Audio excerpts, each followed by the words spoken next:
Digital medium format cameras like this one have simply massive sensors, the largest that you can buy in any consumer camera. They're even much larger than full frame. And for this reason, they go for thousands or even tens of thousands of dollars brand new. Whew. But they've also been around for a while, since the early days of digital photography. And I've been waiting for the day where the first vintage medium format DSLR would cross the sub $1,000 mark.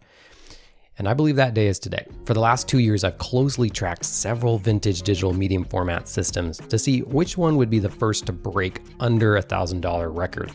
And we're getting close to a few. For example, in my searching, I found this, the Mamiya ZD, an incredibly rare digital medium format camera from 2006 for $800. For context, it originally cost $20,000.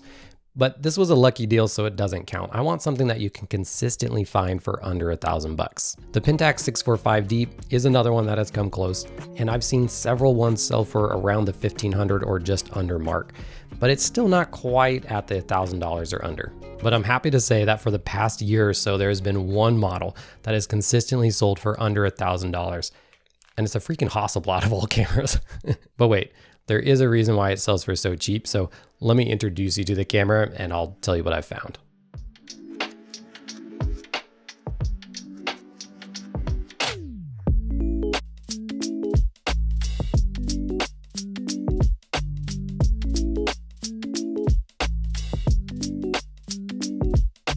This is the Hasselblad H3D, and it was released in 2006 for over $20,000. That's the same year as my rarer Mamiya ZD was released, but it's a completely different camera. I picked mine up for $900, which included the body, the digital back, the viewfinder, and the battery grip.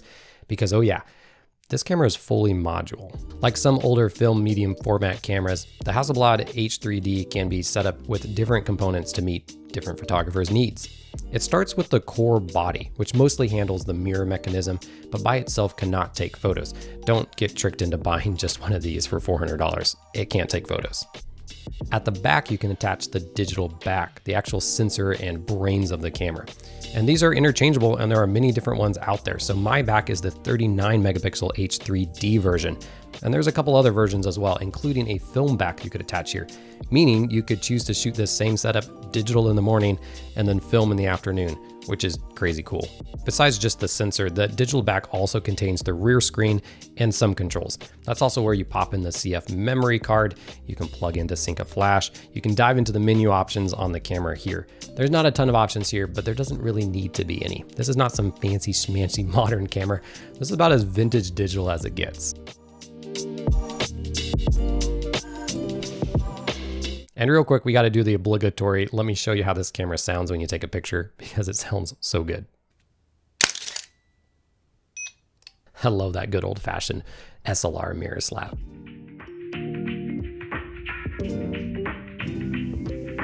Once you have the body and the back attached, you actually have a choice of viewfinders.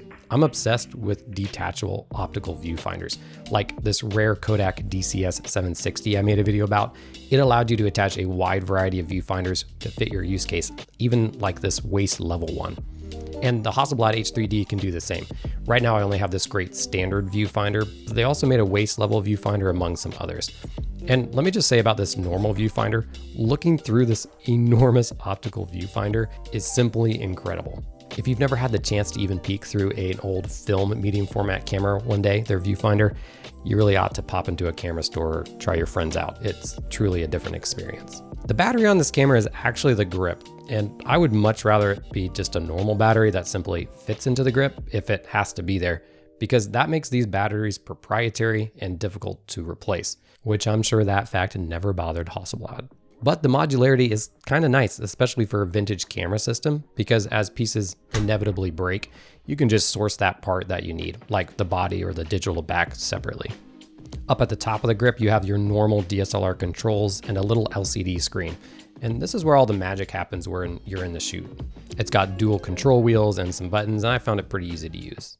But the camera body, interestingly enough, does not have a shutter mechanism in it. And this is before the days of sticking electronic shutters into everything. So how do they do that? Well, the shutter mechanism is actually in the lenses that you buy, like this one that I bought, an 80mm f2.8 lens. And putting the shutter inside the lens has some advantages and disadvantages. One of the disadvantages is that I can't adapt whatever funny lenses I want to this camera, because then it would have no shutter control, which that seems really unfair. I was gonna have so much fun with that. Another big disadvantage, at least for these Hasselblads at the time, is that the shutter speed is limited to 1/800th of a second, which is gonna limit certain kinds of shots. But one of the big advantages of these shutters is that they can sync with flashes at high shutter speeds, and this camera can sync all the way up to that 1/800th max. Which if you don't shoot flash and you're not following this, that's fine. It's just an advantage to flash shooters. Also, these lenses are pricey, like super pricey. And I know that kind of negates the whole under $1,000 medium format thing, unless you can find a sweet deal. For instance, this 80mm f2.8 lens, which I have, which is really just a standard lens for this system, still cost $500 used.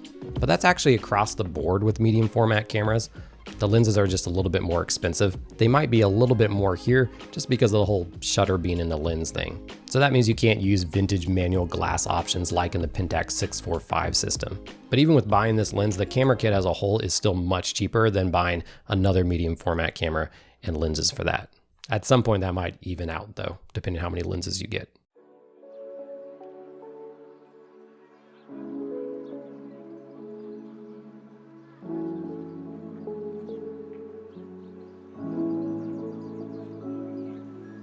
The image quality from this camera kind of blows my mind because the amount of dynamic range out of this sensor, meaning the information you can pull back from the highlights and the shadows, is huge. And remember, this sensor is from 2006. The colors from this camera are also great straight from the raw files. It's been nothing but a pleasure to work with on that side of things.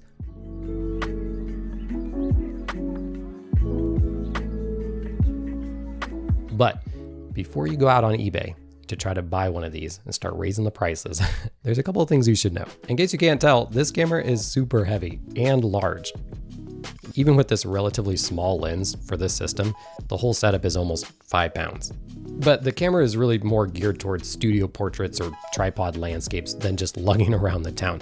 But still, it's big, and you should think about that before you buy one. The other practical main issue that I've run into so far is the autofocus. The single point autofocus will back focus a lot, like on someone's hair instead of their face, even though it confirms focus on their face. It's just really tough to tell with that shallow depth of field. It looks like it's in focus and then it's not. You can of course manual focus, but once again, you're gonna need some really good eyes if you're shooting shallow depth of field images like portraits wide open. The camera is also pretty slow writing to files and shot to shot, which by itself isn't a huge problem, but it just means how you use it is gonna be very different for some people.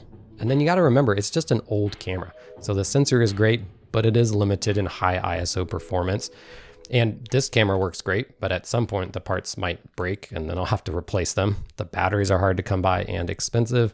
Lens is kind of expensive. After finally getting my hands on one of these and shooting with it, I'm equally stoked about this camera and think it's amazing, and also hesitant to recommend it to anybody for those reasons that I've talked about. But if vintage medium format DSLRs are your jam, this might be the system for you. Or maybe it's the Mamiya ZD. If you can get your hands on one, they're hard to find. I made a video about that here, about this camera, so check it out. I'll see you over there. And until next time, happy snapping.